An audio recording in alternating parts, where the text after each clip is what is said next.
Election commission की funding रोकने के पीछे क्या कहानी है? ये धमकी है, ये क्या या आईनी बुरान पैदा करने हो सकता है इससे? मगर इसके पीछे कहानी क्या है? बिस्मिल्लाहिर्रहमानिर्रहीम। काजी साहब, मैं तो आपको पता है इस्लामाबाद में मुसाफिर हूँ, तो इधर के मुकीम अरशद शरीफ साहब हैं। ये जो फंड रोका जा रहा नहीं रोका जा रहा, इसके पसे पर्दा कुछ नई हिकमत अमली बनाई जा रही है, आईनी और कानूनी माहिरीन से मशावरत की जा रही है। तो मेरा ख्याल है हम अरशद साहब से पूछते हैं कि पसे पर्दा क्या हो रहा है। जी अरशद साहब। देखिए भट्ट साहब, जो इलेक्ट्रॉनिक वोटिंग मशीन्स है, इस हवाले से कानून साजी तो होगी है, लेकिन इसके लिए फ़ंड्स भी काफ़ी सारे चाहिए। और जो IMF की कंडीशनैलिटीज़ आई हैं, वो अगर आप चेक करें तो क्या इतना सारा, जब आप डेवलपमेंट बजट भी 200 बिलियन का काट रहे हैं कि जनाब अच्छा ये हमने एडजस्ट करनी है, 600 अरब के तकरीबन नए टैक्सेस आपने लगाने, तो बिलियंस ऑफ रुपीज़ आप क्या EVM के लिए लगा सकते हैं? तो हम बात तो बहुत करते हैं कि जी एब्सोल्युटली नॉट, हमने कह दिया, दुनिया को कह दिया। जब आपकी माशी सॉवरेंटी की बात आती है, और इस पे काजी सईद साहब काफ़ी दफ़ा इजहार भी करते हैं कि जहाँ पे आपका बजट भी IMF के कहने पे बनता हो, जहाँ पे आपके माशी फ़ैसले जो हैं वो IMF के कहने पे बनते हों, तो जो आपकी कौमी खुद मुख्तारी है माशी हवाले से, वो कहाँ पे खड़ी है? तो इलेक्ट्रॉनिक वोटिंग मशीन भी क्या इंटरनेशनली इतनी फंडिंग आपके पास अवेलेबल होगी कि आप इलेक्ट्रॉनिक वोटिंग मशीन्स की तरफ जा सकें? इसके पीछे जो हुकूमती मौक़िफ़ आ रहा है वो बड़ा वाज़ेह कि जी हम तो ये करवाना चाहते हैं, लेकिन मुद्दा जो है वो सारा डाला जाएगा कि जी जो पाकिस्तान का एक निज़ाम है जो कि रिफॉर्म नहीं चाहता, वो ये करना नहीं चाह रहे, हम तो करना चाह रहे थे। लेकिन बात यह है कि वो क्या मुहावरा है, ना नौमन तेल होगा ना राधा नाचेगी। तो बजट एलोकेशन और साथ जो फॉरेन फंडिंग वाला केस है, उसकी मेरे ख्याल स्क्रूटनी कमेटी ने रिपोर्ट भी आगे कर दी है। 2013-14 से गालिबन ये केस चला आ रहा है। तो दोनों तरफ से जो एक प्रेशर है वो बिल्डअप भी किया जा रहा है। इससे पहले आपको याद होगा आज़म सवाती और फवाद चौधरी को नोटिस भी जारी किए गए थे, फिर माफ़ीनामा भी हुआ। और इलेक्शन कमीशन के जो रीसेंट इकदाम हैं, जो इंटरनल मीटिंग्स हैं, वो हुकूमत के पास भी कुछ इतलात थी, तो वो एक मैसेजिंग दोनों साइड से इस हवाले से जारी है। भट्टी साहब, आपकी एक राय रही है और इस हवाले से मलिक साहब आप करें। मैं मलिक साहब की तरफ आता हूँ, लेकिन मैं आपसे, आप चूँकि इस जो इलेक्शन कमीशन है और इसकी अपॉइंटमेंट्स के हवाले से आप अंदर की स्टोरियां देते रहे हैं, तो अब क्या हुकूमत, एग्जीक्यूटिव ब्रांच और इलेक्शन कमीशन आमने सामने आते नजर आ रहे हैं आपको जो जो इलेक्शन करीब आ रहे हैं? भट्टी साहब देखें, अरशद शरीफ साहब की राय फाइनल होती है, लेकिन मेरी अपनी राय है, इलेक्शन कमीशन पार्टी बन चुका है, लंदन में उनके राब्ते हैं। इससे पहले मैं आपको कह रहा हूं, अपोजिशन रोक पाए या ना रोक पाए, इलेक्शन कमीशन 2023 में हो या पहले हो, इलेक्ट्रॉनिक वोटिंग से ये इलेक्शन नहीं होने देंगे। ये बात उन्होंने साबिक वजीर आजम पाकिस्तान, 3 दफ़ा के वजीर आजम और आखिरी दफ़ा इश्तिहारी और मफरूर मुल्ज़म शहनवाज शरीफ को यकीन दहानी करा दिया। मुझे नहीं पता सईद मेहंदी साहब कौन है, मलिक साहब जानते होंगे। मुझे तो वहाँ से खबर आई है कि इमरान खान साहब जितनी मर्जी ताकत लगा लें, फंड भी दे दें, टेक्निकली तौर पे वो कहेंगे हम ट्रेनिंग नहीं दे सकते, ये पॉसिबल नहीं है, फिर जनरेटर चाहिए होंगे, फिर UPS चाहिए होंगी, इस किस्म की ऐसी जुज़ियात लाई जाएंगी जिसके लिए इमरान खान की जो ख्वाहिश है कि इलेक्ट्रॉनिक रिफॉर्म्स हो, वो मेरा ख्याल है EVM पे इलेक्शन पॉसिबल बज़ाहिर नहीं लगता। जी EVM की बात थोड़ा सा ऐड करना चाहूँगा, और ताहिर मलिक साहब की और काजी साहब आप दोनों की इनपुट चाहूँगा। आरिफ भट्टी साहब ने बड़े आराम से मुद्दा जो है ना उठा के इलेक्शन कमीशन पर डाल दिया। आप दोनों मुझे बताएं कि जो इलेक्शन कमीशन में जब तैनातियां हुई, तो वो क्या लंदन से तैनातियां हुई थी या इस हुकूमत ने वो तैनातियां की हैं, जिसके बाद अब सारा रौला डाला जा रहा है कि जी इलेक्शन कमीशन वहाँ मिला हुआ है? ताहिर मलिक साहब, कैसे साहब इस पर थोड़ी रोशनी तो डाल दें, तैनातियां किसने की हैं जिसके बाद ये रौला है? मैं अरशद आपकी बात को आगे बढ़ाता हूँ। मैं आपको वज़ीर आज़म जो हमारे इमरान खान साहब हैं, उनका बयान आपको याद होगा, मेरे ज़हन में आगे जब आपने कहा, उन्होंने बड़ी एक तारीफ़ की थी कि ये जो इलेक्शन कमीशन है, ये जो अब हमने लोग लेके आए हैं, अब ये एक इदारा होगा, अब ये आइन के मुताबिक काम करेगा, ये पार्टी नहीं होगा। ये वज़ीर आज़म, मैं पाकिस्तान की बात कर रहा हूँ, उनको कोट कर रहा हूँ, तो he was the one who appreciated all this. तो जो असल बात मैं करना चाह रहा हूँ, मेरे ख्याल में पाकिस्तान तहरीक इंसाफ का जो एक बहुत खूबसूरत जो एक एस्पेक्ट था, वो ये था कि पाकिस्तान में इदारों को आगे लाना है, रूल ऑफ लॉ को आगे लेके आना है। जहाँ तक मेरी समझ है कि इलेक्शन कमीशन को एक कॉन्स्टिट्यूशनल एक प्रोटेक्शन हासिल है, ये एक इदारा है आइन के तहत, और ये एक इंडिपेंडेंट इदारा है। मुझे अच्छी तरह याद है, मेरा पर्सनल एक्सपीरियंस है, इंडिया के एक इलेक्शन कमिश्नर जो हेड थे वो पाकिस्तान के दौरे पे आए थे, तो मैं बैठा था, तो उन्होंने मुझे बताया कि इंडिया में जब इलेक्शन होते हैं तो आपका जो निगरान वज़ीर आज़म होता है या साबिक़ वज़ीर आज़म होता है या सिटिंग वज़ीर आज़म होता है, nobody can stand against election commission. ये मैं अपने हमसाया मुल्क की आपको एग्जांपल दे रहा हूँ। तो मेरा ख्याल है कि हमें ज़रूरत इस अमर की है कि हमारे जो रियासती इदारे हैं जिसमें हुकूमत है, जिसमें इलेक्शन कमीशन है, बजाय एक दूसरे से तसादम में नज़र आए, महाजराई में नज़र आए, इनको मिलजुल के पाकिस्तान का जो धांधली का मसला है उस पर काम करना चाहिए। मुझे मेरी समझ से बाला है कि ये महाजराई क्यों हो रही है, किस लिए लड़ रहे हैं, इसलिए मैं ये ज़रा समझाने की कोशिश करता हूँ अरशद शरीफ भाई। मैं ये जो आपने बात की है, बातचीत इदारे होना चाहिए, ये तदरीस की किताबों में भी यही लिखा हुआ है, मगर यहाँ क्या होता है, इदारों पे हमले होते हैं। मतलब कहाँ लिखा हुआ है कि सुप्रीम कोर्ट पर आप हमला कर सकते हैं, कहाँ लिखा हुआ है कि नैब को आप पत्थर मार सकते हैं। प्रॉब्लम क्या है? प्रॉब्लम ये है कि जिस तरह ये हुकूमत को अपनी निजी मलकियत समझते हैं, जिस तरह यहाँ के असासे जो हैं ये प्राइवेटाइज करके इनकी निजी मलकियत बन चुके हैं, ये इन इदारों को निजी मलकियत की तरह इस्तेमाल करना चाहते हैं। ये चाहते हैं, ये काले पैसे की जो लड़ाई है अरशद शरीफ साहब, उसमें ये चाहते हैं कि हर बंदा जो है हमें इतना ही नेक पाक परहेजगार हो जितने मलिक जस्टिस मलिक क़यूम थे, जितने ये किबला राना शमीम साहब आए हैं। तो ये एक खानदानों की लड़ाई बन गई है, और उस खानदानों में आपके सारे इदारे, जिस तरह एतजाज हसन साहब ने कहा था, ये एक दरख्त को पानी नहीं लगाते, ये पूरे जंगल को पानी लगाते हैं। तो जब इदारे अफराद के मुलाजिम बन जाएं, जाके रिपोर्ट करें उनको, पहले हुकूमत में वो हों या ना हों, कि जनाब है रिपोर्ट बनेंगे बाद में देंगे हम, सीएम पंजाब जो है पहले आप पढ़ लें। तो दिस इज बेसिकली जो एक पर्सनलाइजेशन कह लें, या जो इंसेंटिव क्रिएट कर दिया गया है कि उसको 2 तनख्वाहें दे दो, 14 लाख तनख्वाह दे दो उसको, और उसके बाद वो रिहा भी हो जाए। This is the problem. How can institution work जब आपकी जो पार्लियामान में लोग बैठे हैं वो कहते हैं भाई हमें फेवर करो, हमारे हक में धांधली करो। तो ठीक, ये मेरी राय है, थोड़ा लंबा हो गया, माफी चाहता हूँ। जी अरशद साहब आप बताएं इस पे प्लीज, योर टेक। नहीं, आपकी राय बहुत इंपॉर्टेंट है, और इस राय में जो आपने काजी सईद साहब इंस्टीट्यूशनल फेलियर का आपने जिक्र किया कि इदारों में बैठे अफराद जो हैं वो अपने आप को ज़ाती नौकर समझते हैं चंद ख़ानदानों का, और इतनी पावरफुल पोजीशन पे बैठ के वो समझते हैं कि नहीं जनाब, ये जो शहबाज शरीफ को सुरंगें खोदने की आदत है, पुराने अदवार से जनरल मुशर्रफ के दौर से शुरू हुआ वो सिलसिला, जनरल राइल के दौर में भी चलता रहा, खुफिया मुलाकातों का सिलसिला, कि शहबाज शरीफ जैसा तो अच्छा एडमिनिस्ट्रेटिव कोई है ही नहीं।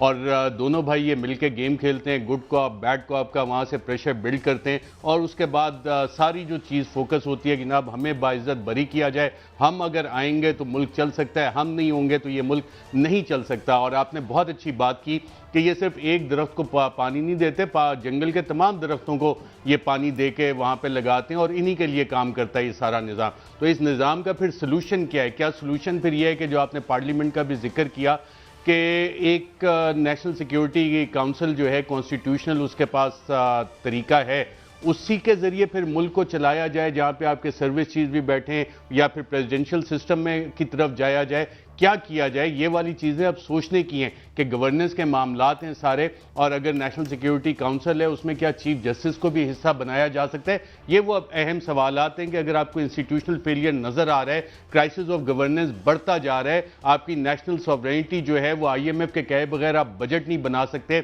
उनके कहने पर आपने तमाम अपने फैसले करने। ऑडिट रिपोर्ट जो कोविड के हवाले से थी, हुकूमत ने पहले छुपाई हुई थी, IMF ने कहा नहीं जनाब ये पब्लिक होनी चाहिए, और इतनी हमने एब्सोल्युटली नॉट की आदत डाल ली अपने आप को कि फिर हमें वो पब्लिक करनी पड़ी। किस लिए? कि $1 बिलियन हमें IMF से वो चाहिए, वो क्लियरेंस चाहिए। तो इन तमाम मसाइल का हल क्या निकलेगा जब आपका इंस्टीट्यूशनल फेलियर है? इकोनॉमिक क्राइसिस, आपका फीस पाशा और दीगर इकोनॉमिस्ट कहते हैं कि जनाब बजट में डिफेंस बजट की आपके पास तनख्वाहें देने के पैसे नहीं है, लोन आप ले रहे हैं, 80% आपका डेट रीपेमेंट में जा रहा है, तो रियासत का काम कैसे चलेगा? डेवलपमेंट बजट आप काटते जा रहे हैं, और जो इकोनॉमिक सूरत हाल है उसके कुछ तो सोल्यूशन निकालने, या इसी गले सड़े बोसीदा निज़ाम के साथ हमने चलना है कि नहीं जनाब यहाँ पे ये खुफिया मुलाकातें होंगी, ये नया ग्रुप बन गया, ये जहांगीर तरीन की यूसुफ रजा से मुलाकात हो गई, बकौल आरिफ भट्टी साहब चौधरी सरवर अपनी गेम करने लगे हुए, KPK में अलग लोग गेमें कर रहे हैं, तो ये इसी तरह गेमें चलती रहेंगी और पाकिस्तान के जो अवाम है वो सफ़र करते रहेंगे। कुछ तो सोल्यूशन निकालना होगा इसका।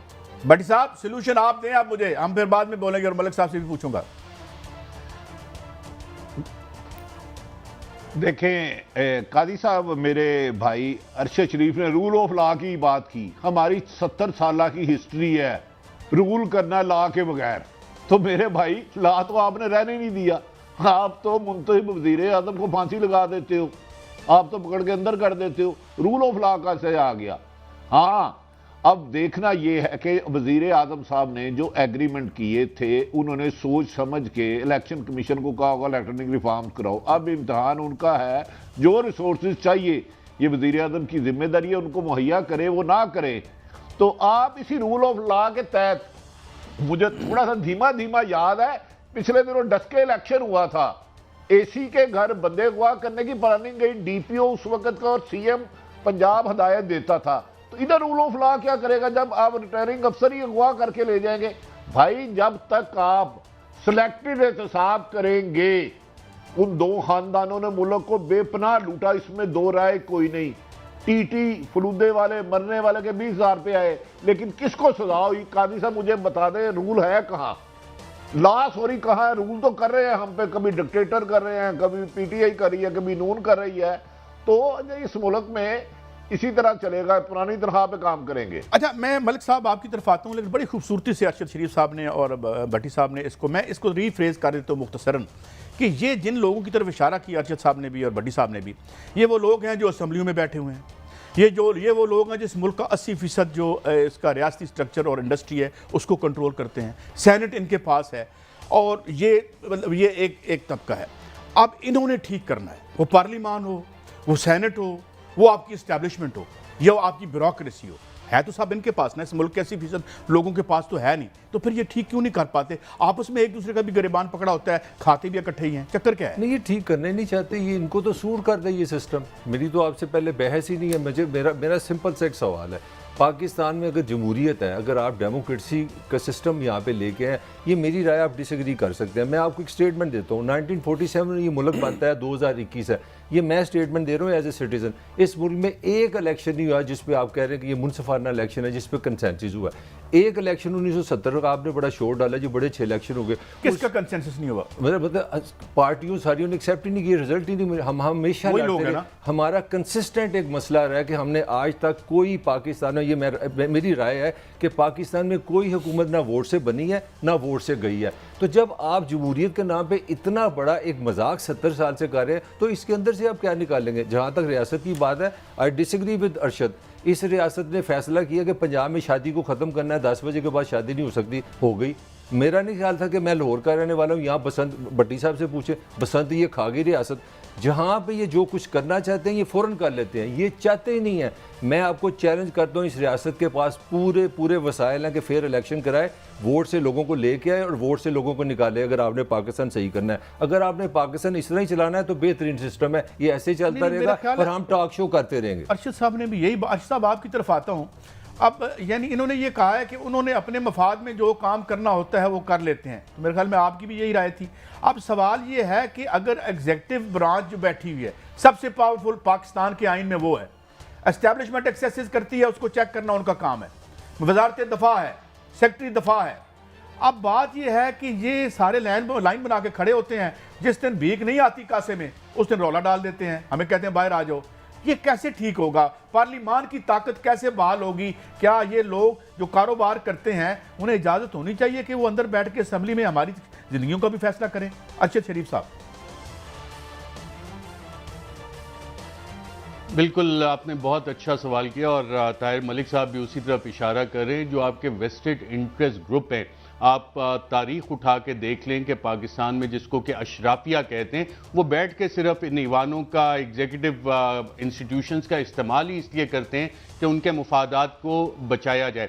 आप मुझे बता दें, आईपीपी कमीशन रिपोर्ट आई, उसमें बाकायदा रिकमेंडेशन थी कि एक्सेस पेमेंट्स हुई हैं। आम आदमी जो बिजली का बिल दे रहा है उसकी जेब से आप पैसा निकाल के दे किसको रहे हैं? आप उसको पैसा दे रहे हैं आईपीपीज का, जो पिछली चंद दिहाइयों से उसी पावर कॉरिडोर्स में बैठे हैं, फ्रंट सीट्स पे हर जगह जाके वो लोग बैठे होते हैं, उनसे रिकवरी नहीं की अभी, बल्कि पिछले दिनों ही चंद 100 बिलियन की दोबारा पेमेंट्स अप्रूव किया आईपीपीज को। बिजली के जो बिल बढ़ रहे हैं वो मेरी आपकी जेब से निकाल के पैसा उन्हीं लोगों के पास जा रहा है जो कि इस डिसीजन मेकिंग की टेबल पे बैठ के फैसले करते हैं और हमें बताते हैं देखें जी हम क्या करें, हमारे तो हाथ बंधे हुए हैं। शुगर इंक्वायरी कमीशन रिपोर्ट आया, अभी पिछले दिनों भी जब कीमत ऊपर बढ़ गई और आज भी फरूख हबीब साहब ने प्रेस कॉन्फ्रेंस की कि देखें जी 60 रुपए कम हुई।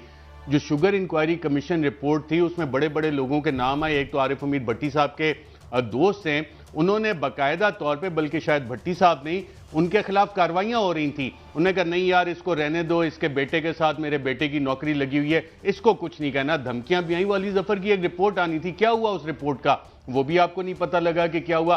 दीगर लोगों के भी नाम आए जिसमें से चंद आप देखने काबीना में भी बैठे हुए। और बड़ा अच्छा होता है जी जब ये फैसले हो रहे तो हम तो उठ के बैठ चले गए, ये सारे बैठे उन बिजनेस इंटरेस्ट ग्रुप्स का जिसको के कहते हैं कि जो इलीट कैप्चर है आपके मुल्क में, उनके मुफादात का दिफा कर रहे। आटा महंगा, चीनी महंगी, बिजली महंगी, गैस महंगी, निकाल किसकी जेब से रहे? आम आदमी की जेब से निकाल के उस अशराफिया को जो कि ताहिर मलिक साहब कह रहे हैं कि पार्लियामेंट में बैठी है या डिसीजन मेकिंग में एग्जीक्यूटिव में बैठी है, डिफरेंट इदारों में, वो सब एक दूसरे के मुफादात का तहफ़्फ़ुज़ कर रहे हैं। जिस रूल ऑफ लॉ की आप बात कर रहे हैं, ताहिर मलिक साहब के रियासत ये करना चाहे बिल्कुल कर सकती है, आपने बिल्कुल सही बात की, लेकिन ये रियासत उस वक्त करेगी जब किसी के बच्चे को नौकरी नहीं चाहिए, किसी के बिजनेस इन्वेस्टमेंट के आप पार्टनर नहीं है, किसी की ज़मीनों के खरीदो फरोख्त में आपके रिश्तेदार इन्वॉल्व नहीं है, फिर आप जाके इस चीज़ को लेके चलेंगे। और ये पाकिस्तान में बाकायदा टॉप लेवल पे एक डिसीजन हुआ था कि जनाब जब तक इस मुल्क से करप्शन खत्म नहीं होगी ये मुल्क आगे नहीं चलेगा। जब शुरू होता है काम, आरिफ हमीद भट्टी साहब फोन करते हैं किसी को कि जनाब इसका केस नहीं करने होने, यार ये बहुत अच्छा बंदा है, आइंदा के लिए जो पॉलिटिकल व्हीलिंग डीलिंग करनी है उसके लिए हमने इसको इस्तेमाल करना है, इसकी मुलाकात फलां से करवा दो, अच्छा यार नया ग्रुप बनाते हैं। तो ये जो हुकूमतें बनाने गिराने का खेल आरिफ भट्टी साहब के दोस्त और ये खुद खेलते हैं बैठ के, जिसमें मुशावरत भी इनकी शामिल होती है, वो चलने नहीं दे रहे इस निज़ाम को।